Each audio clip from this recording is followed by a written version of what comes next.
भारतीय न्याय संहिता 2023, ठीक है। चैप्टर 17 सेक्शन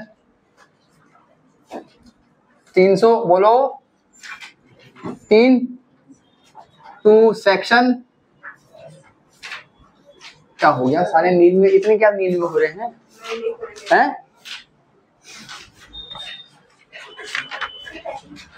334 334 क्या है?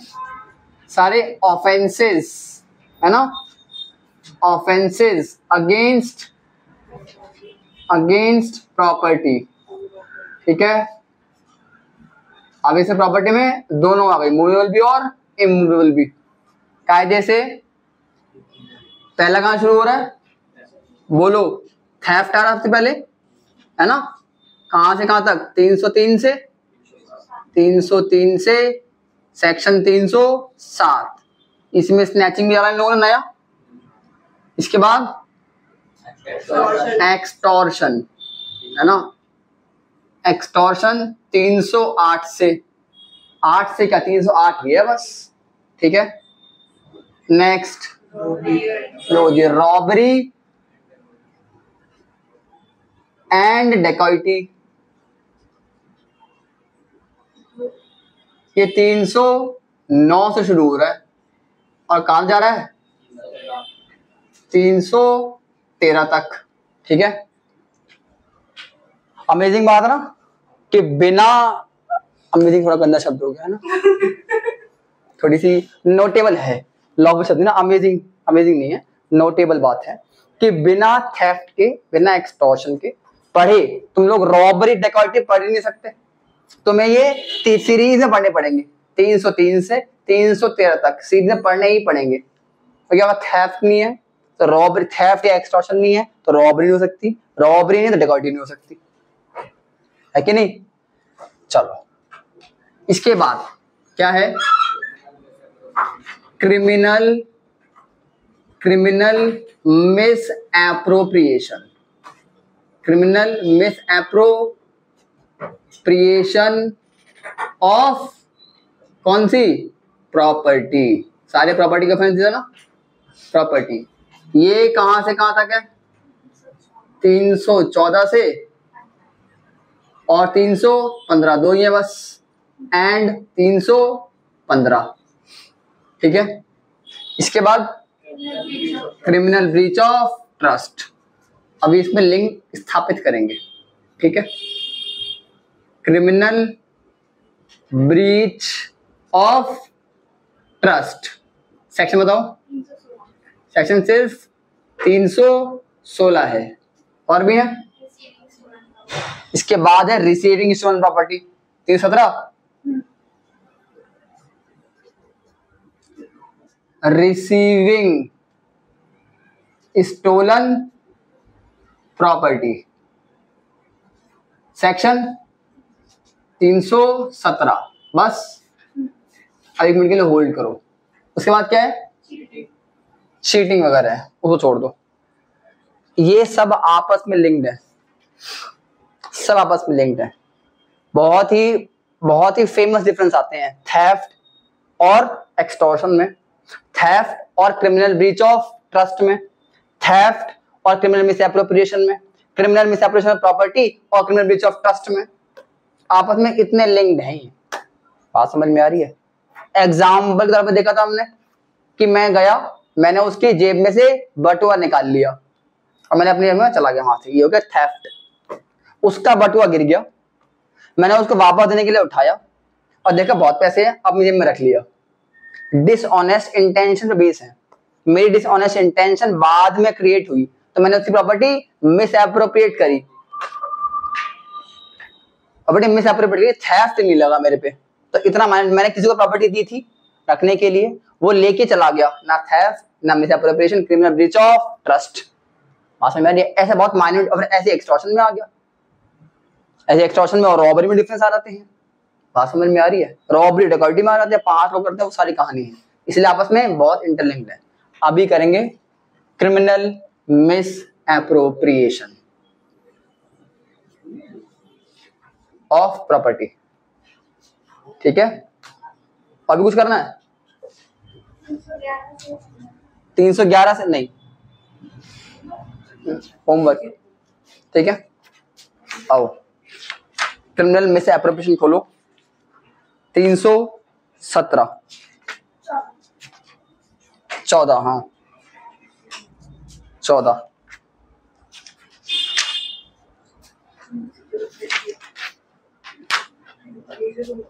इस पूरे इसको हटा दूं,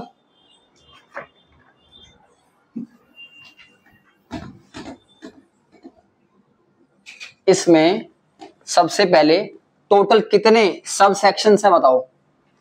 314 में, है ना? 2 सेक्शन है मिस एप्रोप्रिएशन ऑफ प्रॉपर्टी में, सेक्शन 314 और सेक्शन 315। 314 की बात कर रहा हूं अभी सिर्फ। ठीक है, 15 उतना बड़ा है नहीं, सेक्शन 314 बड़ा है थोड़ा सा। कितने सब सेक्शन हैं? नहीं है इसमें, ओके ओके। तो कितने एक्सप्लेनेशन है? 2 एक्सप्लेनेशन है जी इसमें बस। ठीक है, और कितनी इलस्ट्रेशंस हैं? एक्सप्लेनेशन 1 से पहले, एक्सप्रेशन 1 से पहले 3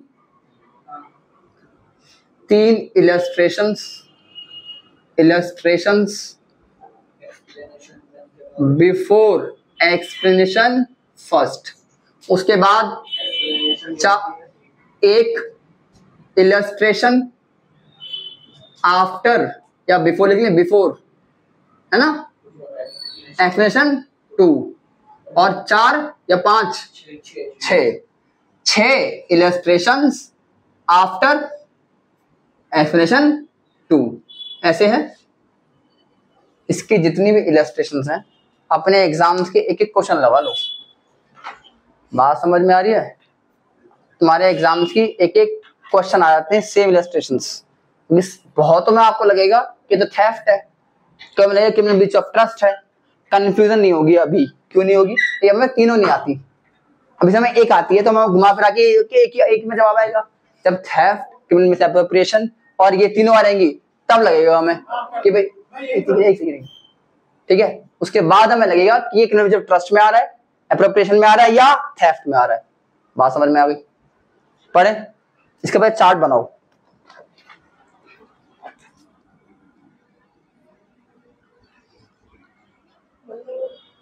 whoever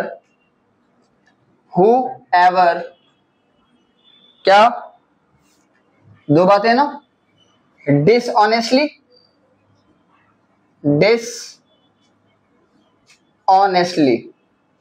क्या कर रहा है? मिस एप्रोप्रिएट्स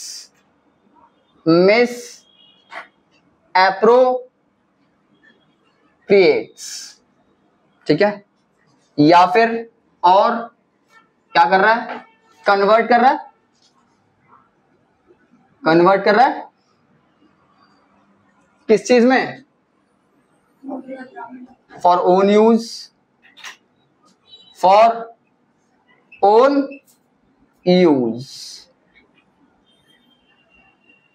बात समझ में आई?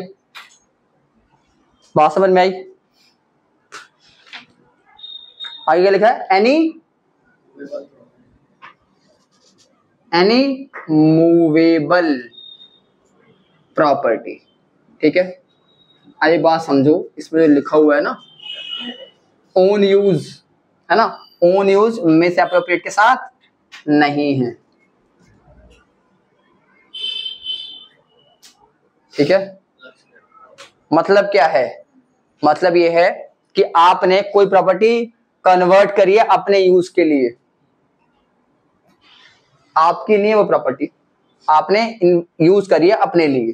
ठीक, या फिर आपने डिसऑनेस्टली मिस एप्रोप्रिएट कर दी, आपने इस्तेमाल नहीं करी, आपने खाली मिस एप्रोप्रिएट कर दी उसको। बात समझ में आई? तो दोनों अलग अलग केसेस है। एग्जाम्पल के तौर पर मिस्टर ए लॉस्ट, एग्जाम्पल देखो साथ साथ, mister a lost the phone, mister a lost the phone, ठीक है, एंड सडनली रियलाइजेज क्या, that he had left the phone at the shop. होता है ना, शॉप से सामान लेने जाते हैं, शॉप पे ही फोन भूल जाते हैं, बाद में आता है कि मेरा फोन वहां छूट गया भाई, तो वापस गया। Mister A went to the shop, mister B की शॉप थी, mister A went to the shop of mister B, और वहां जो मिस्टर बी थे वो थोड़े से अकड़ू या बुजुर्ग ऐसे लगा लेते, है ना, तो बहुत चिड़चिड़े रहते थे। लेकिन महाराज तो आपको तमीज नहीं है, उसने कह दिया आपको अकल नहीं है, कोई फोन भूल गया था कोई उठा लेता तो 4 गाली दे दी उसे बिना बात की, आप क्या छोड़ू फोन लेके आओ, कहता भाई साहब, है ना। खैर लिखो, मिस्टर बी, है ना, had some heated arguments with Mr. A, ठीक है, and then give him his property, ठीक है। Mr. A apparently filed a suit against Mr. B। होगा कोई अच्छी खासी हाई क्लास सोसाइटी में रहने वाला पढ़ा लिखा आदमी, इसे इतनी सी बात हर्ट कर गई। एक तो अगले ने फोन रखा संभाल कर ऊपर, अगर वो कर लेते क्या कर लेते तुम, हाँ समझ में आ रही है। खैर मिस्टर ने केस कर दिया मिस्टर बी पे, ठीक। Now you are an advocate of mister B, बोलो, you are an advocate of mister B, तुम्हें बचाना उसको क्रिमिनल मिसएप्रोप्रिएशन ऑफ प्रॉपर्टी से, कैसे बचाओगे?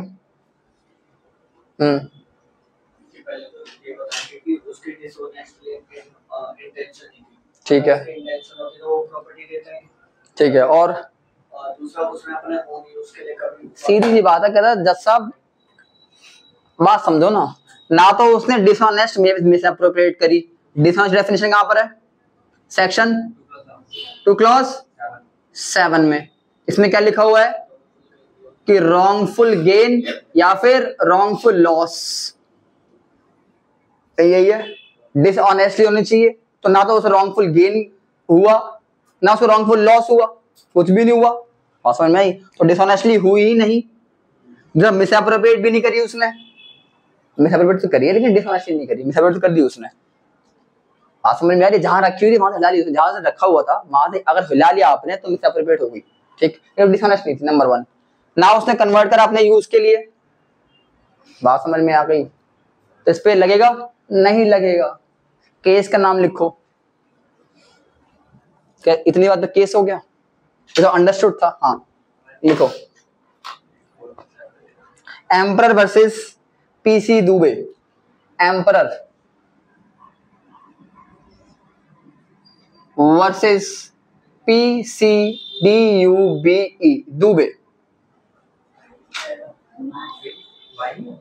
दुबे, दुबे कुछ भी कह लो, वाई लिखना है, ई लिखो, DUBE ड्यूब, भाई देख लेना तो फिर ई है कि वाई है, मेरे ख्याल से वाई नहीं है, ठीक है, ईयर लिखो इसका 1929 इलाहाबाद हाई कोर्ट, 1900, केडी का खोलो ना,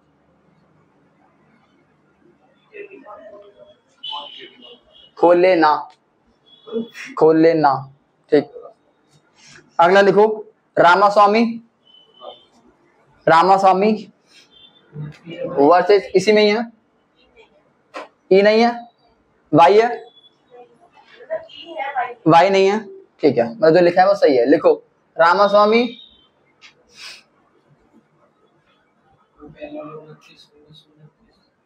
versus state of versus state 1958 versus state 1958 supreme court.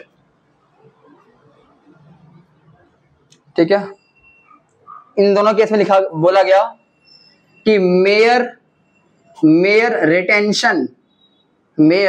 Retention of property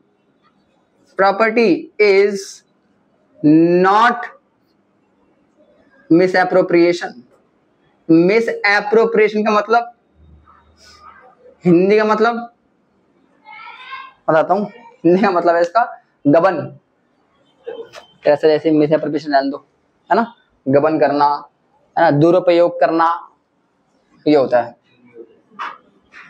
दुर्नियोजन, ये भी ठीक है, दुर्नियोजन। असल हिंदी क्लास शुरू कर दो आप, हैं? दुर्विनियोजन। ओहो, और भी खतरनाक चला गया यही नियोजन मतलब विनियोज करना ना, दोबारा से मिस एप्रोप्रिएट करना। एप्रोप्रिएशन नियोजन, मिस एप्रोप्रिएशन दुर्विनियोजन, है ना। चलो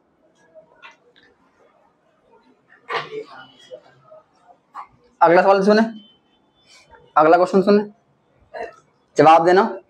ठीक है, mister A had gone to the lake for bath. Lake है ना, स्विमिंग पूल लगा लो, है ना, स्विमिंग पूल में नहाने धोने गया था। ठीक है, where he lost his ring. Ring शादी वादी की रिंग होगी, खो गई। He lost his ring, he tried to find but did not find. नहीं मिली उसको, he did not get the ring back. So he left the property and one day he found the same ring. ठीक है, in the hand of a person, ठीक है, उसके पास मिली मेरे को, उसको, who was swimming there, he retains the ring. उसने रखी हुई थी वो सेम अपनी रिंग के साथ, मतलब मेरी रिंग के साथ है, उसकी रिंग के साथ मस्त एंजॉय कर रहा था। Is it misappropriation और theft? क्या लगाओगे? क्यों? क्योंकि उसने रिंग मिली तो फिर उसको दे देनी चाहिए थी, पुलिस में रिपोर्ट करनी चाहिए थी, लेकिन वो पहन के घूम रहा है तो यूज तो कर ही रहा है। For is own use, convert it for own use. ठीक, तो अगर मुझे प्रॉपर्टी मेरी खो गई है, सेम प्रॉपर्टी किसी के पास मिली, तो थेफ्ट तो मैं लगा नहीं सकता उस पर। भाषा में उस पर क्या लगाऊंगा मैं? Criminal misappropriation of property. ठीक, अगला सवाल।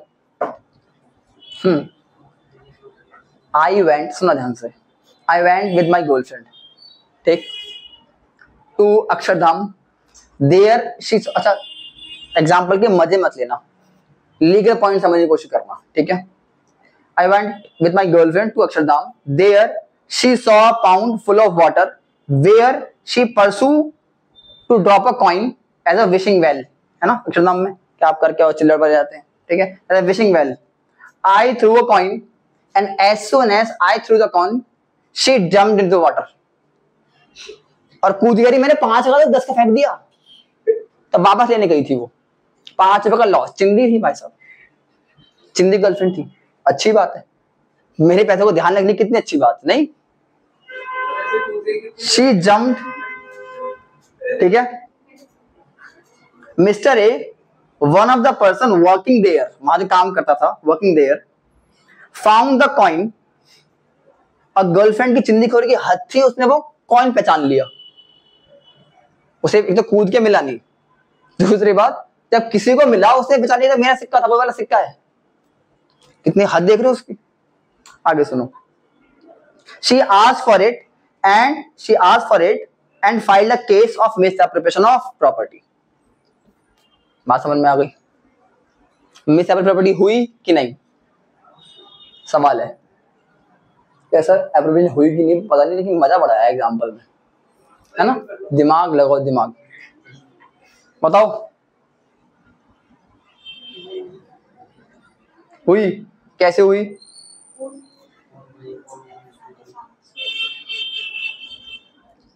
हुई नहीं हुई? अच्छा लिखो, इसमें लीगल पॉइंट लिखो। जो मैं कह रहा हूं, लॉस्ट कोट करो, इन्वर्टेड कॉमास में कोट करो लॉस्ट, अब लिखो does not include, does not include, word लिखो एबंडन्ड, ठीक है,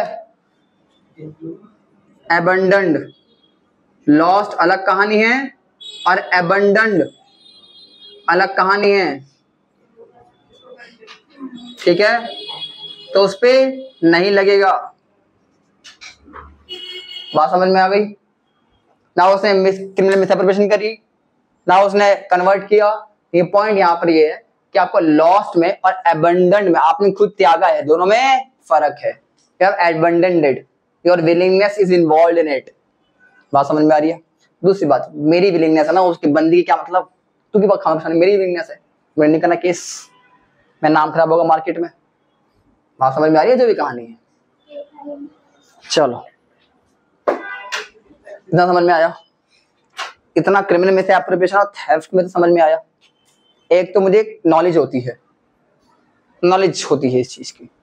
आगे आगे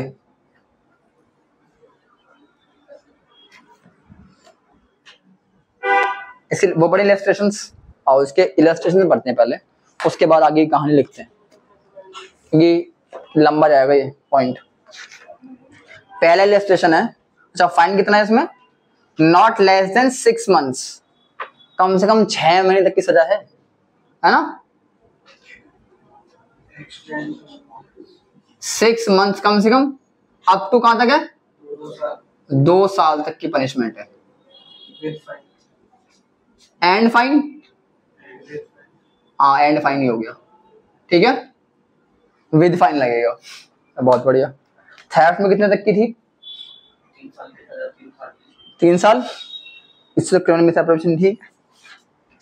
चलो लिखो, लिखो नहीं सुनो। A takes property belonging to Z, Z की प्रॉपर्टी थी, उसने प्रॉपर्टी टेक कर दी। टेक कहां से आ रहा है? ये थेफ्ट वाले से टेक आ रहा है। टेम्पररी टेकिंग भी टेकिंग है, उसी की बात हो रही है यहाँ पर। A takes property belonging to Z out of जेड्स possession in good faith, believing at the time when he takes it that, क्या बिलीव कर रहा था जब ले रहा था? That the property belongs to himself, कि मेरी ही प्रॉपर्टी है।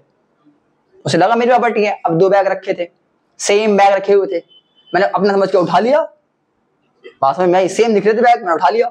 आगे, A is not guilty of theft but if A after discovering his mistake, अगर वो चल गया पता कि भाई ये बैग तो मेरा नहीं है, dishonestly appropriates the property in his own use, he is guilty of offense। बात समझ में आ गई? बात समझ में आ गई? पता चलने के बाद अगर उसने यूज किया अब वो आ जाएगा। अगर डिसऑनेस्ट, अगर उसने उठाए सोच के होता कि भाई 2 बैग है, एक मैं रख देता हूँ तो इसका वाला उठा लूंगा, तो डिसऑनेस्ट पहले ही क्रिएट हो गई मेरी, अब थेफ्ट लग जाएगा मेरे पे। लेकिन अगर मैंने रख दिया गुड फेथ में, उसके बाद मेरी इंटेंशन क्रिएट हुई है, तो क्या लग जाएगा? Criminal misappropriation. बात समझ में आ गई? आपके पास प्रॉपर्टी जब आप लेते हो आपके पोजेशन में, ठीक है, वो आपके गुड फेथ में आती है, आपकी डिसऑनेस्टली बाद में क्रिएट होती है क्रिमिनल मिसअप्रोप्रिएशन में। Next question, next illustration, a being on friendly terms with Z goes into Jades library in Jades absence. Z की लाइब्रेरी थी, ए और जेड दोस्त थे, और जेड की अब्सेंस में ए गया उसकी लाइब्रेरी में and takes away book without जेड्स एक्सप्रेस कंसेंट, बिना पूछे उसकी किताबें उठाने लग गया। Here if A was under the impression, क्या, दैट ही हैड जेड्स इंप्लाइड कंसेंट, अगर वो इस इंप्रेशन में था कि जेड कहां मना करेगा, दोस्त है मेरा, ठीक, implied consent to take the book for purpose of reading it, A has not committed theft, but if A afterwards sells the book for his own benefit, he is guilty of offense under this section। बात समझ में आ गई? Good faith में उठाना उसने। ये देखो, तुमने ब्रीच ऑफ ट्रस्ट कहां जा रहे हो? अगर मिस्टर ए ने मिस्टर बी को जेड को दिया होता तो ब्रीच ऑफ ट्रस्ट, अगर उसने कहा होता कि ठीक है कभी भी आए कभी बैठ जा कुछ, अब वो ट्रस्ट पे उसने बोला कि कभी भी आजा बैठ जा, अगर वो ये लिख देता कि mister A give a consent to Z कि मेरे पीछे कभी भी आ, तेरी लाइब्रेरी है भाई, तू इस्तेमाल कर, कोई दिक्कत नहीं है, ऐसे बोल दिया, अब वो इस्तेमाल करता है misappropriate to criminal breach of trust, trust तोड़ा है, उसे लग रहा है, उसने बोला नहीं है, गुड टर्म्स में आर्ट का। ठीक, अभी डिफरेंस करेंगे हम इसका, एक पूरी क्लास डिफरेंस लगेगी, तो डिफरेंस अभी पढ़ा नहीं हमने, थेफ्ट, एक्सटॉर्शन का, रॉबरी के, डकैती का, कोई डिफरेंस नहीं पड़ेगा, हम सिर्फ समझ रहे हैं इनके बारे में, अब हो रहेंगे तब डिफरेंस करेंगे हम इसका। ठीक है, चलो लास्ट है A and B being joint owner of a horse, A takes the horse out of B's possession intending to use it, joint owner थे, ओनरशिप भी सेम थी। Here, as A has right to use a horse, he does not dishonestly misappropriate it.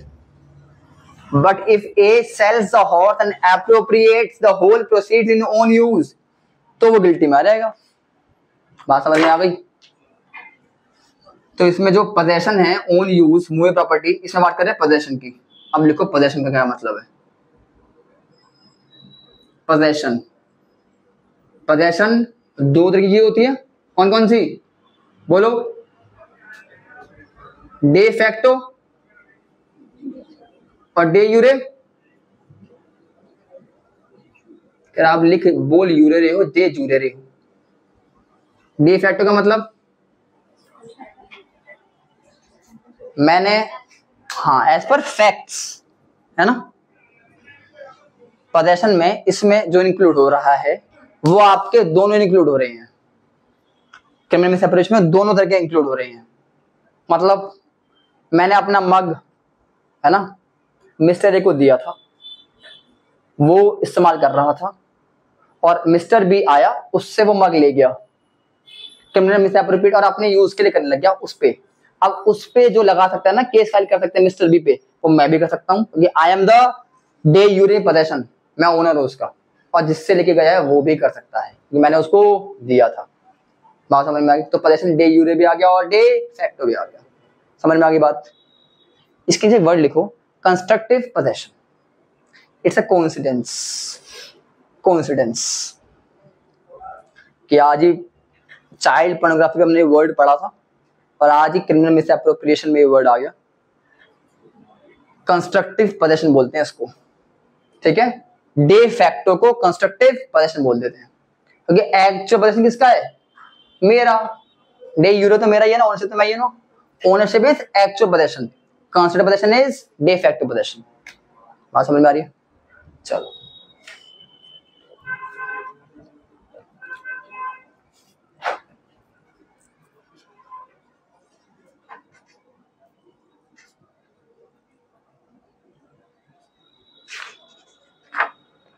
अब इसको hold करो, क्योंकि इसको hold करो, अब इसको बंद कर दो। अब